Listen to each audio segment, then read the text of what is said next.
From the Lincoln Journal-Star, this is the Life in the Red podcast with Luke Mullin and Amie Just. Hey folks, welcome back to a Life in the Red podcast. Luke Mullin and Amie Just back with you. Happy New Year, by the way, 2025. We're still here, New Year, same podcast.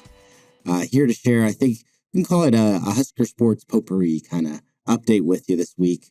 A lot of sports, a lot of stuff happening. Been traveling all over. It's been a busy couple weeks, so. Yes, it has. Not just for us, but for everybody in the athletic department. Now it's kind of, for some people, it's very chill right now, and then others, it's super frantic. So 'tis the season. Yep. Sure, it's busy out there for all of you as at home as well, but got a lot of updates, different sports to talk about.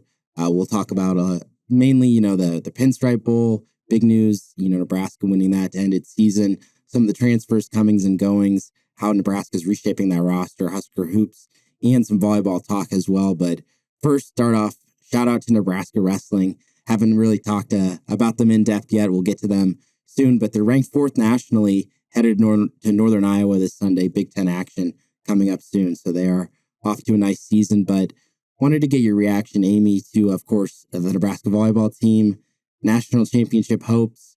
As folks well know now, 5-setter against Penn State, had their chances in it, but couldn't get it done against the eventual national champs.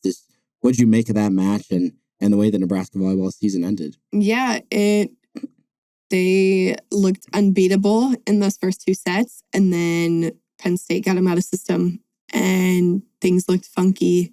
Nebraska made quite a few mistakes, couldn't capitalize on the mistakes that Penn State made, and when they had the opportunity for the kill shot, they tipped it against a really great Penn State defense. And so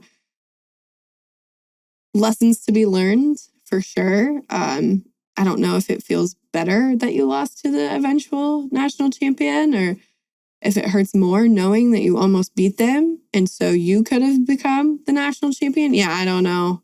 I guess you could say, Penn State beat them twice. Like they're the better team. Yeah. So, yeah. Yeah. You at least have that to know, but. I suppose, but the Nebraska volleyball team is full of competitors, so they don't see it that way. They would have, they would have wanted one more shot at him, definitely. And those missed chances do hurt. And, coming so close, obviously, those last 2 years, you get that question about, getting over the line, right? So what's going to happen to the roster this offseason? We don't exactly know yet, but do you think that they're going to go out perhaps and add to this roster in the transfer portal? It wouldn't surprise me if they added like a 1-year opposite hitter. Mm-hmm. If they found one that they really liked in the portal. There's not a ton. I know Nebraska did lose quite a bit of outgoing seniors.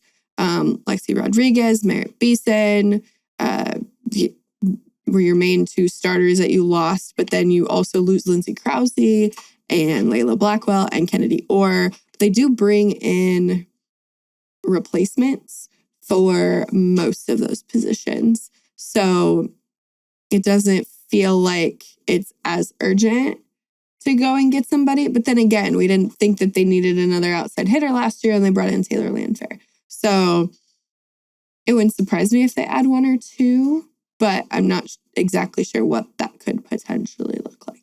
Yeah, super talented freshman class coming in as well. So yeah, you do have those roster decisions, of course. We'll see what happens there, how active John Cook is in the transfer portal. Again, for Nebraska. Closes volleyball. Next week. Yep. We'll see what shakes out there. And moving on to Husker hoops. Again, it's been a couple weeks, but to get the reaction to some big games for the Nebraska women's basketball team. Yeah, they've lost 3 in a row, but they played 3 of perhaps the better teams in all of college basketball, all on the road as well.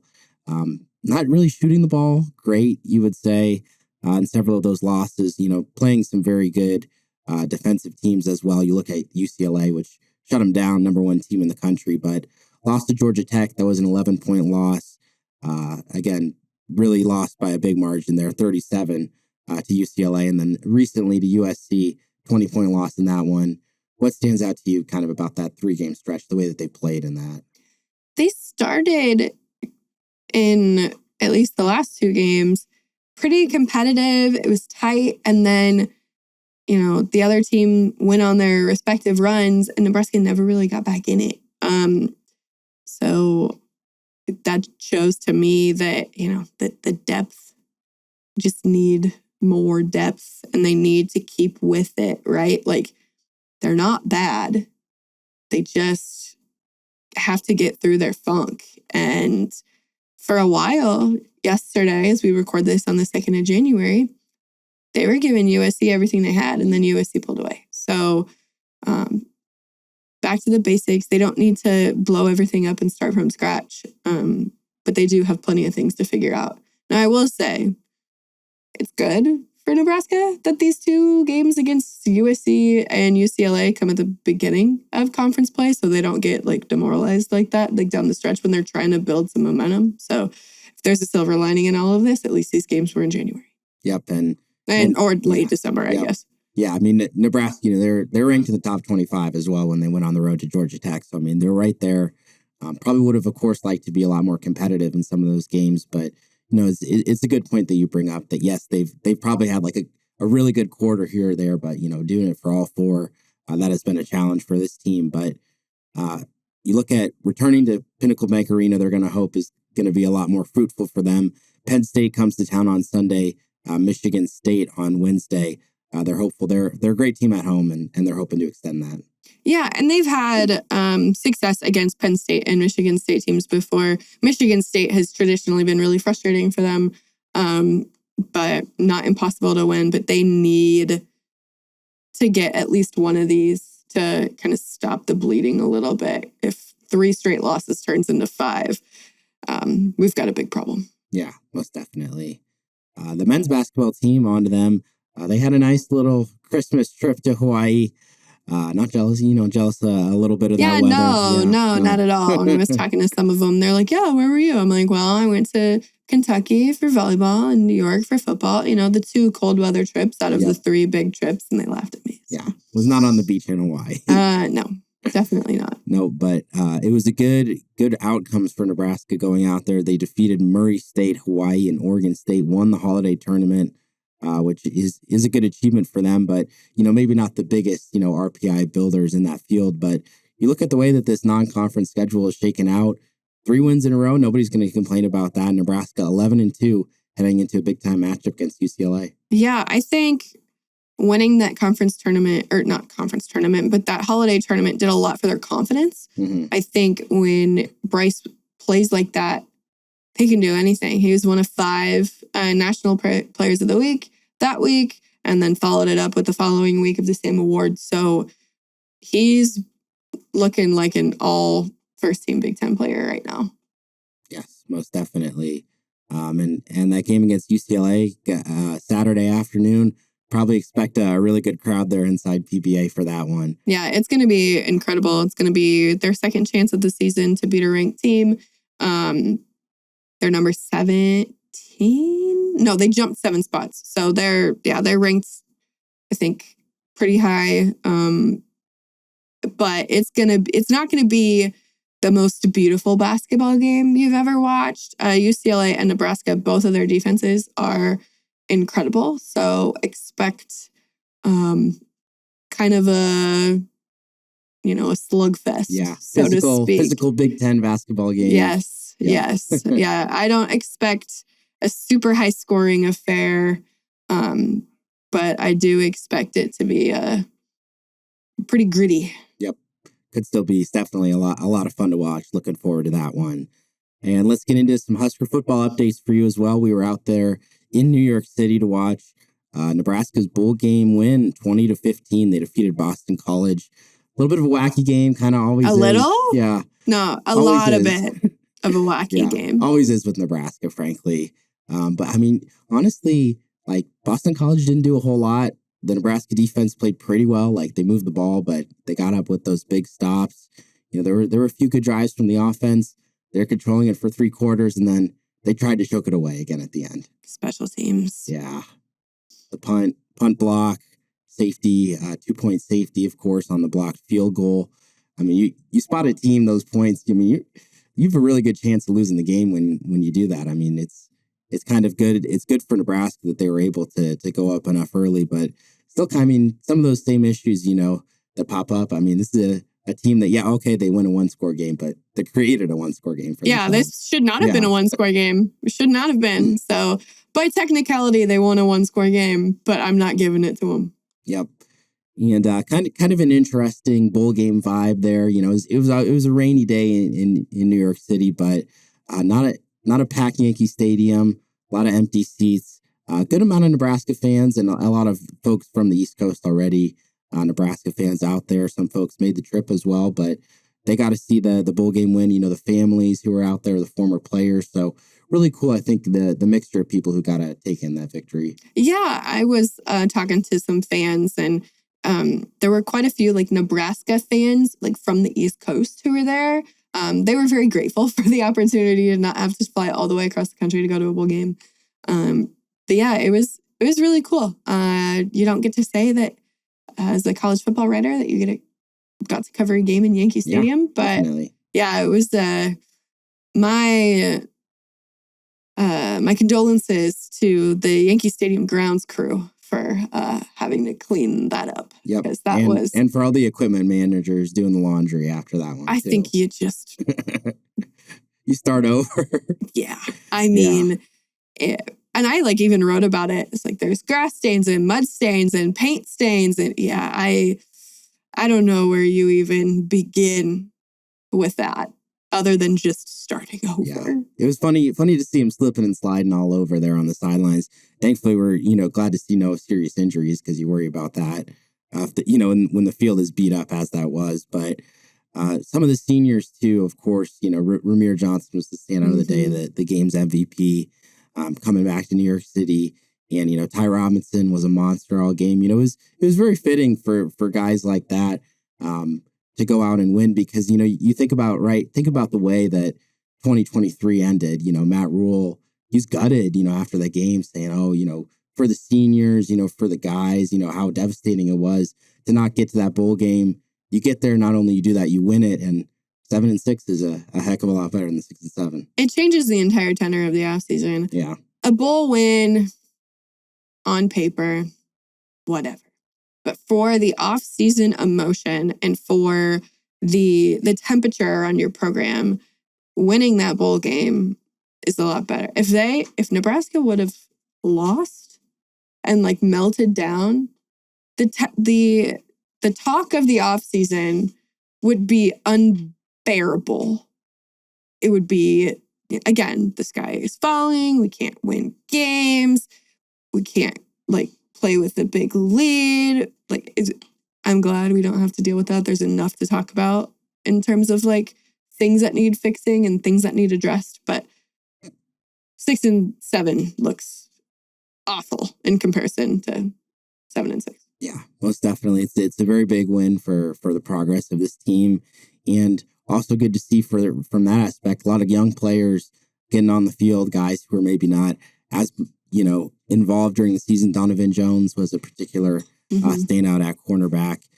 So that was also something that Nebraska got to do. But personnel changes are of course, the flavor of the month in December and now into January. Yes, they're still happening, guys. Enrolling at schools, of course, ahead of that spring semester. And some players to talk about, the leaving and coming, guys who are leaving the Nebraska football team. Running back Dante Dowdell transferring to Kentucky. Tight end Nate Borkacher headed to Texas A&M. And then wide receiver Jalen Lloyd was the most recent player into the portal. So any surprises there? Jalen Lloyd, maybe? A little bit, yeah. That was a little bit surprising. But, again, these guys are just doing what they think is best for them. So while it is a little bit surprising, you just hope that he continues to succeed wherever he ends up. Yeah, certainly. I mean, all the talent in the world, especially as that big play threat that Nebraska used him as, and wherever he goes, I mean, that's going to be the skill set that gets coaches talking. And then Nate Borkacher, I think, experienced veteran tight end. He had a lot of SEC interest. He's headed to A&M, but for Nebraska, this flip, of course, we expect more players are going to have to leave. The post-spring is going to be very big for that when they need to cut down this roster. But at this point, there's so much talent out there in the portal. I mean, Nebraska's been aggressive in addressing these positions that they need to get players at. And we'll start with special teams, which was, of course, a weakness for this team. New punter coming in, Brian Buschini graduated. Jack McAllister, a lot of experience there at Washington, and new long snapper Kevin Golick. This was a position that hurt Nebraska in a lot of games this year. Yeah, if Nebraska had its snapping issues under control all season, they win 8, 9 games, potentially. Maybe 10, if we want to, push the envelope a little bit. So, yeah, they need a long snapper. And I'll never forget, people were in my inbox in the off season, me continuing to talk about what a big loss Marco Ortiz was going to be. They're like, stop talking about the long snapper. You will never get me to stop talking about the long snapper because of how important they are. Hopefully you never know their name, or if you do know their name, like in Marco's case, it's because he's really good and he's up for national awards, not because you're trying to see who botched the snap. Yep. So Nebraska addressing those spots as well. Defensive line, that's a big one. They've lost a lot of guys in that area. They got Gabe Moore from Mississippi State, didn't really play in 2 years there, medical redshirt. Kind of an upside guy. They're going to see what shakes out there. And then Jalen George, you expect to be perhaps a little bit more of an impact pass rusher. Gotten it done there at the group of 5 level. Yeah, there's a lot of departures on the defensive line for Nebraska, whether that's for your eligibility running out or transfers. And so it's only natural for them to go get more guys. I don't think they're done either. Yep. Well, it's kind of interesting. The transfer portal is very, like NFL-esque, and the positions that you prioritize, obviously it's, if you need a quarterback, you go get him, but pass rusher, wide receiver, offensive tackle, those are the premier positions. And Nebraska's had a lot of competition for these guys. Wide receiver, they got some of the best in the country, and Isaiah Hunter from Cal and Dane Key from Kentucky. Those are the standouts. Another Kentucky guy, Hardly Gilmore. What a name. Yeah, I know, all-name team. Hardly Gilmore. What a name. Say it again for emphasis. Hardly Gilmore. Yep. What a name. All-name team. Let's see if he can turn that all-name team into all potential team. Yeah, no all kidding. Speed team. But I mean, 2 Kentucky guys following Da'Keel Shorts, of course, in Nebraska. I mean, Dane Key, Georgia was the other front runner for this guy. Like, let's not pretend like Nebraska isn't being competitive, to get these players in this market. I mean, those are a couple of big-time wide receivers joining this team. Oh, yeah, absolutely. And you wonder if that was the contributing factor for Jalen to leave. Just lots of moving pieces. Yep. I mean, definitely his outlook would have got a lot harder with the amount of playing time to go around in that room. And certainly, when you see 2 Kentucky guys coming over, obviously the familiarity with the wide receiver coach, but, he's going to have different type of skills, a different type of way that he wants to coach these players. So his ability to shape that room right away, I think you get those additions. That's going to be big for Da'Keel Shorts. And quarterback was another concern for Nebraska. Of course, Heinrich Harburg's moved to tight end. He looked good in the bowl game, by the way. I mean, he did. He looked good. He had some wild blocks. Yep. Whew. Those don't show up on the stat sheet, but they show up on film, and they were impressive as hell. Yeah. I mean, he just looks good. He looks natural out there. Don't worry, we'll continue to talk about Heinrich Harburg for the next 12 months on this podcast. But Nebraska needed a new backup quarterback, Marcus Davia, coming from Purdue.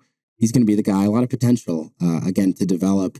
And I think when you have to look at his decision, you got to think a lot of quarterbacks, it's got to be a pretty attractive thing to come play for under Dana Holgorsen. Oh, yeah, absolutely. And to kind of be, in the same room as an up-and-coming quarterback, right? You know the deal, right? When you're coming here and you're going to play with a 5-star, you know the deal, right? So, but you need a backup quarterback. That's the way it goes. I mean, this year, not as much, but years past, like, things can go south. So I like that he's going to be, even if he doesn't have the most reps, he's familiar with the Big Ten. He knows what it looks like, and he's not going to be afraid of that.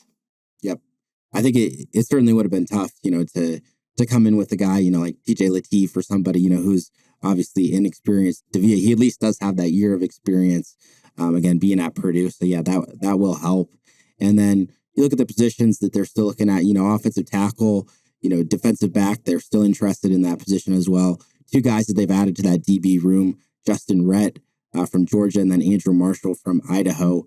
Both those guys, be interested to see where they fit. I think Marshall in particular is a standout. And you kind of look at the way that they've recruited these defensive back so far under Addison Williams. It's the same thing that they did under John Butler. Same thing as always under Matt Rhule. Tall, lanky guys. They want the ability to play the ball. And I think those two guys fit the bill. Yeah, I think so too. I think that the secondary is going to, just by, the nature of the situation, it's going to look entirely different from this year to next year. Feels weird to say this year, even though we're in January. Definitely. This most recent season to the next season is going to look incredibly different, personnel-wise, schematics-wise, and I'm looking forward to seeing what that looks like. But not yet, because it's January. Yep. I think probably in February we'll be able to project a little bit better. But even still, I mean, you got to get those guys on the field in the spring, and then you really get an idea of how those rooms are shaking out. And obviously a lot of new position coaches too. Mm-hmm. So not always the same carrying over from last year to this year. But of course, more comings and goings expected to happen. Transfer portal visits, ongoing decisions again before that spring semester starts. So we will have all those updates for you as always at journalstar.com. But that'll do it for today's episode of the Life in the Red podcast. We'll see you again next time. Thank you for listening to this week's Life in the Red podcast. Our theme music is composed by Sasha Indy. The stories continue on journalstar.com.